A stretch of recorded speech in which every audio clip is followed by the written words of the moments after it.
വിഴിഞ്ഞത്തിന്റെ വിജയം ഹൈജാക്ക് ചെയ്യാൻ ശ്രമം തുടർന്ന പിണറായി സർക്കാർ. വിഴിഞ്ഞം തുറമുഖം പൂർത്തീകരിച്ചത് പിണറായി സർക്കാരിന്റെ ഇച്ഛാശക്തി കൊണ്ടെന്ന് ആദ്യ മദർഷിപ്പിനുള്ള വരവേൽപ്പിൽ VN വാസവൻ പറഞ്ഞു. തുറമുഖം യാഥാർത്ഥ്യമാക്കിയതിന് പിന്നിലെ കേന്ദ്ര ഇടപെടൽ വയബിലിറ്റി ഗ്യാപ്പ് ഫണ്ടിനുള്ള നന്ദിയിൽ മാത്രം ഒതുക്കി മുഖ്യമന്ത്രി. കരാർ ഒപ്പിട്ട ഉമ്മൻചാണ്ടിക്കും മുഖ്യമന്ത്രിയുടെ ഉദ്ഘാടന പ്രസംഗത്തിൽ അവഗണന. രാജ്യത്തിന് തന്നെ മാതൃകയായ വിഴിഞ്ഞം പദ്ധതിയുടെ ട്രയൽ റൺ ഉദ്ഘാടനത്തിലും രാഷ്ട്രീയ അവകാശവാദമുയർത്താനാണ് സംസ്ഥാന സർക്കാരും മുഖ്യമന്ത്രിയും മുതിർന്നത്. പദ്ധതി നടപ്പിലാക്കിയതിനു പിന്നിൽ പിണറായി സർക്കാരിന്റെ മാത്രം ഇച്ഛാശക്തിയാണെന്ന് പറഞ്ഞ് സംസ്ഥാനത്തെ തുറമുഖ വകുപ്പ് മന്ത്രി VN വാസവനാണ് രാഷ്ട്രീയ പ്രസംഗത്തിന് തുടക്കമിട്ടത്. വിഴിഞ്ഞം ഇന്റർനാഷണൽ സീപോർട്ട് എന്ന കമ്പനി ആദ്യമായി ഇവിടെ ഉദ്ഘാടനം ചെയ്തത് 2010 ആഗസ്റ്റ് മാസം 11-ാം തീയതിയാണ്. ബഹുമാനപ്പെട്ട VS അച്യുതാനന്ദനായിരുന്നു ഉദ്ഘാടകൻ. 2015 ആഗസ്റ്റിൽ അതിനെ തുടർന്ന് ടെൻഡർ ചെയ്തു. ഇതുമായി ബന്ധപ്പെട്ട കരാറിലേർപ്പെടാൻ അദാനിയുമായി ഉമ്മൻചാണ്ടി ഗവൺമെൻറ് തയ്യാറായി.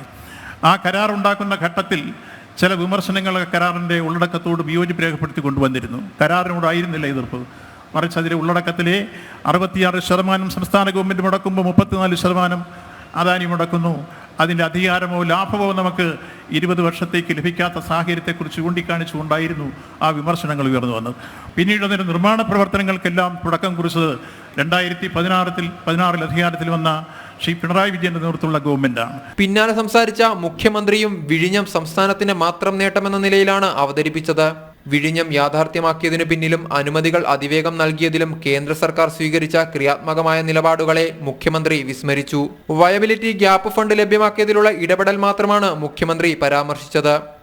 വിഴിഞ്ഞം ചരിത്ര പ്രസിദ്ധമാണ്. തുറമുഖം എന്ന നിലക്കുള്ള വിപുലമായ സാധ്യതകൾ വിഴിഞ്ഞത്തിൻ്റെ കാര്യത്തിൽ ഉപയോഗപ്പെടുത്തണമെന്ന ചിന്ത രാജഭരണകാലത്ത് തന്നെ ഉണ്ടായിരുന്നു എന്നതാണ് വസ്തുത.